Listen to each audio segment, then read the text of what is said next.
ناظرین، روئے زمین پر رہنے والی کچھ عورتیں ایسی ہیں جنہیں دیکھ کر میرا اللہ مسکراتا ہے، انہیں اپنی رحمت کی آغوش میں لے لیتا ہے۔ ہر وقت ان پر خدا کی رحمت برستی رہتی ہے، کیونکہ یہ وہ کام سر انجام دے رہی ہوتی ہیں جو اللہ رسول کو بہت زیادہ پسند ہوتے ہیں، جیسا کہ غیبت سے بچنا، چغلی نہ کرنا، نماز پڑھنا، قرآن پڑھنا، اللہ رسول کی اطاعت کے بعد اپنے شوہر کی اطاعت پر توجہ دینا۔ مگر افسوس، کچھ عورتیں ایسی ہیں کہ ان کے پیروں تلے آنے والی مٹی بھی ان پر لعنت کرتی ہے، اللہ کے غضب کا نشانہ بنتی ہیں یہ عورتیں۔ حضرت امام جعفر صادق رضی اللہ تعالی عنہ فرماتے ہیں قیامت کے دن ہر عورت بخشی جائے گی، قیامت کے دن ہر عورت بخشی جائے گی، مگر شوہر کو یہ 5 جملے بولنے والی بیوی کبھی نہیں بخشی جائے گی۔ اس سے پہلے میرے دامن میں ایک عبرت ناک اور سبق آموز واقعہ پڑا ہے، پہلے وہ میں آپ کی گوش گزار کرنا چاہتا ہوں کہ ایک خوبصورت لڑکی تھی، وہ اتنی حسین و جمیل تھی کہ دائیں بائیں دیکھنے والے لوگ اس پہ مرتے تھے۔ ہر ایک لڑکے کی خواہش تھی کہ میں اس سے شادی کروں، لیکن ایک بدقسمت شخص کی قسمت کا ستارہ چمکا، اس کا اس خوبصورت لڑکی سے نکاح ہو گیا، شادی ہو گئی۔ وقت گزرتا گیا، اس خوبصورت لڑکی نے شوہر کی زندگی اجیرن بنا دی۔ ابھی اس کی عمر 35 سال نہیں ہوئی تھی کہ اس کی زندگی کا سورج ڈھل گیا، وہ لڑکی فوت ہو گئی۔ اس کی سانسوں نے اس کے ساتھ بے وفائی کی، اس کی روح نے عرصہ دراز تک ساتھ نہ دیا، لڑکی مر گئی۔ اب عورتیں اس کو غسل دے رہی تھیں۔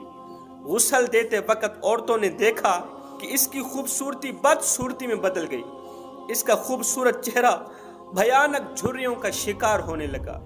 عورتیں حیرت میں پڑ گئیں کہ آخر اس لڑکی کو کیا ہو گیا ہے۔ جب اس کا جنازہ گھر سے نکالا گیا، میت اٹھانے والوں نے ایسے محسوس کیا جیسے انہوں نے کسی بھاری اور وزنی پتھر کو اٹھا رکھا ہے۔ خیر، جنازہ پڑھنے کے بعد قبرستان پہنچے۔ اس لڑکی کو دفن کرتے وقت سب لوگ توبہ توبہ کرنے لگے، استغفر اللہ پڑھنے لگے کہ اس کی قبر میں آگ ہی آگ ہے، قبر میں بچھو ہی بچھو ہیں۔ لوگوں نے یہ قبر بند کر دی، دوسری جگہ قبر کھودی، وہاں پر بھی وہی منظر دیکھنے کو ملا کہ وہاں بھی آگ ہی آگ ہے، بچھو ہی بچھو ہیں۔ الغرض 2-4 مرتبہ انہوں نے ایسے ہی کیا۔ ایک اللہ والا وہاں سے گزرا، ان لوگوں نے اسے بتایا کہ ہم جہاں بھی قبر کھودتے ہیں وہاں ہمیں جلتی آگ اور منہ کھولے سانپ بچھو نظر آتے ہیں۔ اس اللہ والے نے کہا کہ یہ اس عورت کی زندگی میں کیے گئے گناہوں کا صلہ ہے۔ بھائیو، یہ اس عورت کی زندگی میں کیے گئے گناہوں کا صلہ ہے، اس لیے تم جہاں بھی قبر کھودو گے تو ایسے ہی مناظر دیکھنے کو ملیں گے، کیڑوں مکوڑوں کے علاوہ کچھ نہیں ملے گا۔ کافی کوششوں کے بعد بھی جب یہ لوگ ناکام رہے تو انہوں نے اس لڑکی کو آگ ہی میں دفن کر دیا۔ اس کی تدفین کے بعد چند عورتیں اس کے گھر میں آئیں اور اس کے شوہر سے ملی، پوچھا آپ کی بیوی کون سے ایسے گناہ کرتی تھی جس کی وجہ سے اس کی قبر جہنم کے گڑھوں میں سے ایک گڑھا بن گئی۔ اس کے شوہر نے کہا کہ میری بیوی مجھے 5 ایسے جملے بولتی تھی، مجھے پکا یقین ہے کہ ان 5 جملوں کی وجہ سے ہی اس کو اتنا دردناک عذاب ملا۔ نمبر 1، وہ باتوں باتوں پر کہتی تھی کہ میں نے آپ میں کبھی بھی کوئی بھلائی نہیں دیکھی۔ وہ باتوں باتوں پہ کہتی تھی کہ میں نے شوہر میں کبھی بھی کوئی بھلائی نہیں دیکھی، حالانکہ میں اس پر ہزاروں نعمتوں کی بارشیں برساتا رہا۔ اس کے باوجود بھی وہ مجھے کہتی تھی کہ میں نے آپ میں کبھی بھی کوئی اچھائی نہیں دیکھی، کبھی بھی کوئی بھلائی نہیں دیکھی۔ نمبر 2، وہ میری ناشکری کرتی تھی۔ نمبر 3، شام کو محنت مزدوری کرنے کے بعد تھکا ہارا جب میں گھر آتا تو بجائے ویلکم کرنے کے مجھے کوئی ایسا جملہ بولتی جس سے میری تھکاوٹ اور زیادہ بڑھ جاتی۔